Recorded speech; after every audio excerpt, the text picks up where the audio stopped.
Mandei no grupo da família. Minha formatura é sábado. Vocês vão vir? Minha mãe respondeu. Estaremos na praia. Aproveita aí. Meu irmão disse. Para de querer chamar atenção. Só respondi, ok. Naquela noite, algo que saiu no noticiário fez eles ficarem em choque. Meu nome é Emily, tenho 24, e sou a primeira pessoa da minha família a conseguir se formar na faculdade. Foram 4 anos e meio de muito esforço, trabalhando meio período para ajudar com as mensalidades e estudando até altas horas. Meus pais se separaram quando eu tinha 15 anos. Minha mãe se casou de novo com um cara que sempre foi meio estranho comigo, e tenho um irmão 2 anos mais novo que sempre foi o queridinho de casa. Desde pequena, percebia que éramos tratados de forma diferente.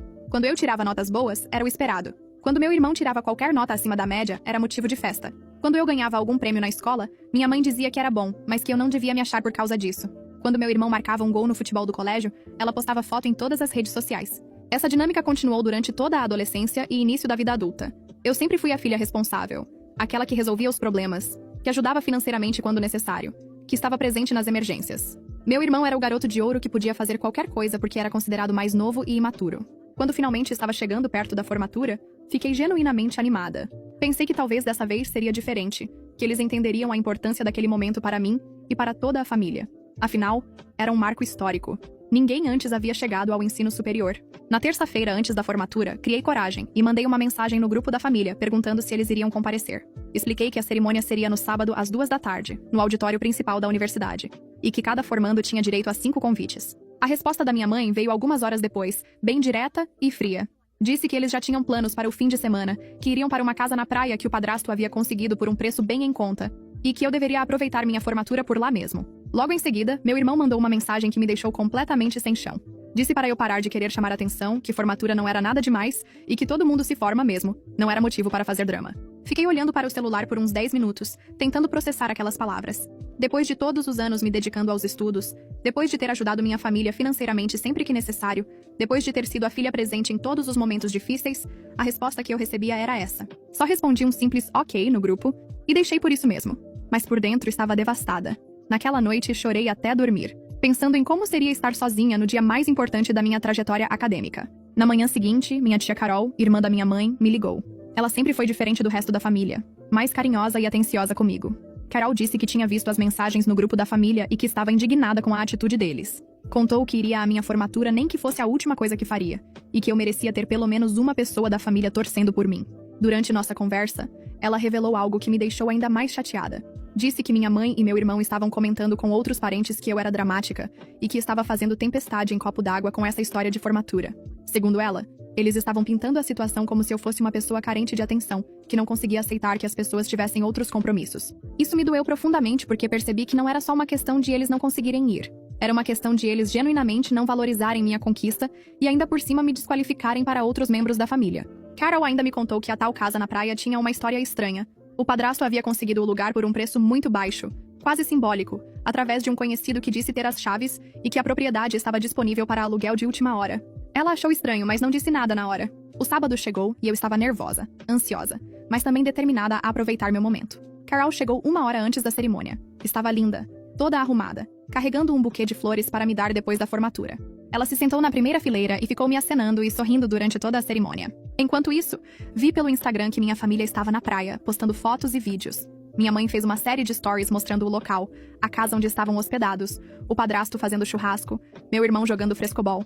Em uma das legendas, ela escreveu algo como aproveitando a vida sem drama. Aquilo me doeu, mas tentei não deixar que estragasse meu dia. Quando meu nome foi chamado no palco, Carol gritou e aplaudiu como se fosse a mãe mais orgulhosa do mundo. Naquele momento, senti que pelo menos uma pessoa da minha família entendia o valor da minha conquista. Depois da cerimônia, Carol me levou para um restaurante bem bonito para comemorarmos. Pedimos uma garrafa de espumante, tiramos várias fotos e ela fez questão de postar nas redes sociais, marcando a ocasião como um momento histórico da família. Estávamos no meio do almoço, conversando sobre meus planos para o futuro, quando minha prima, filha de outro tio, me mandou uma mensagem no WhatsApp. Disse que era urgente e que eu precisava ligar a televisão no canal de notícias local imediatamente. Carol e eu ficamos confusas, mas ela pediu para o garçom trocar o canal da televisão do restaurante. Quando a imagem mudou, quase engasguei com o espumante. Lá estavam minha mãe, meu padrasto e meu irmão sendo retirados de uma casa pela polícia militar. A reportagem estava ao vivo, mostrando a operação policial em uma casa de praia em uma cidade litorânea a umas 2 horas de distância.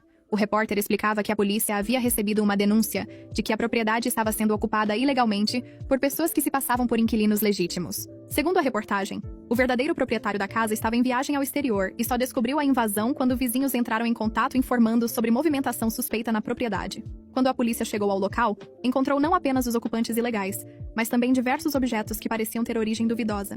O repórter listou alguns dos itens encontrados: televisões sem nota fiscal, aparelhos eletrônicos diversos, joias e, pasmem, um tablet que estava registrado no meu nome. Meu coração disparou quando ouvi isso. Fazia alguns meses que meu tablet havia desaparecido misteriosamente após uma visita que minha mãe fez ao meu apartamento.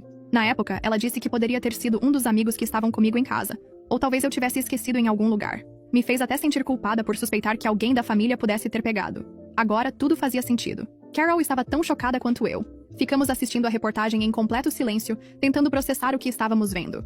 A situação ficou ainda mais grave quando o repórter informou que entre os documentos apreendidos estavam comprovantes bancários e uma identidade que não pertenciam a nenhum dos detidos. Meu sangue gelou quando percebi que provavelmente estavam falando dos meus documentos. Alguns meses antes, minha mãe havia me pedido para atualizar alguns dados bancários porque ela queria me dar um presente de formatura e precisava das informações para fazer uma surpresa. Ingênua, passei todos os dados que ela pediu. Saímos correndo do restaurante e fomos direto para minha casa. Liguei imediatamente para o banco e descobri que minha conta havia sido temporariamente congelada para a investigação. Tinham sido feitas movimentações suspeitas usando meus dados, incluindo transferências para contas que eu não conhecia e tentativas de abertura de crédito em meu nome. O atendente do banco explicou que eles haviam sido notificados pela polícia sobre o uso irregular dos meus dados e que precisariam de alguns dias para esclarecer a situação. Enquanto isso, eu só poderia sacar um valor limitado por dia e não poderia fazer transferências. Fiquei completamente perdida. Ali estava eu, no dia da minha formatura, descobrindo que minha própria família havia me usado em um esquema criminoso. Era difícil de acreditar, mas as evidências estavam todas lá, sendo mostradas na televisão nacional. Carol ficou comigo o resto do dia, me ajudando a processar toda aquela situação. Ela disse que sempre soube que havia algo errado com o padrasto, mas nunca imaginou que ele envolveria minha mãe e meu irmão em algo assim, e muito menos que usariam meus dados para cometer crimes. Durante a noite, meu telefone não parou de tocar.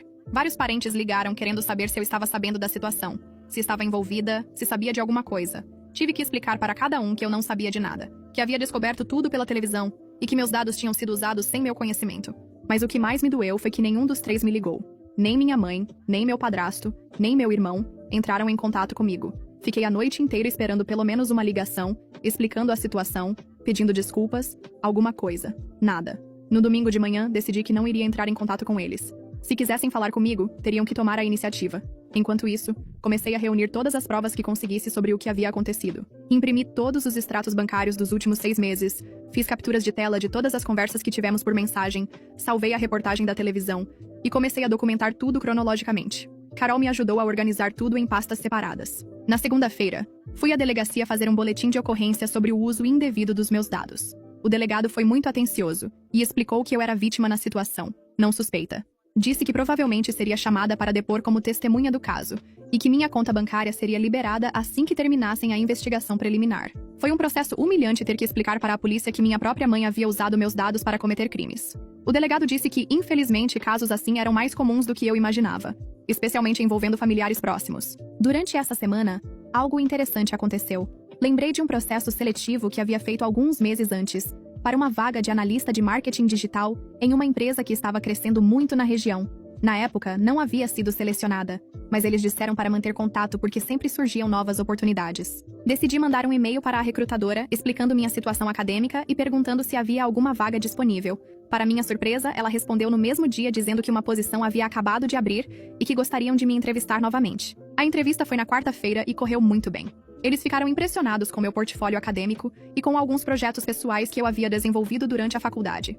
Na sexta-feira, recebi a confirmação de que estava contratada, com um salário bem melhor do que eu esperava. Enquanto isso, minha conta bancária foi liberada e consegui comprovar que todas as movimentações suspeitas haviam sido feitas sem meu conhecimento. O banco até se desculpou pelo transtorno e ofereceu alguns benefícios como compensação. Carol me contou que estava circulando pela cidade que os 3 haviam sido soltos mediante pagamento de fiança, mas que o processo criminal continuaria correndo. Segundo ela, minha mãe havia perdido o emprego assim que a empresa soube da situação, e meu irmão foi expulso da liga de futebol amador onde jogava. O padrasto, que tinha uma pequena empresa de prestação de serviços, estava sendo investigado por sonegação fiscal e receptação. Vários clientes cancelaram contratos assim que souberam do caso. Foi então que tive uma ideia. Comecei a trabalhar em um projeto pessoal de marketing digital, criando conteúdo para redes sociais sobre superação pessoal e conquistas acadêmicas.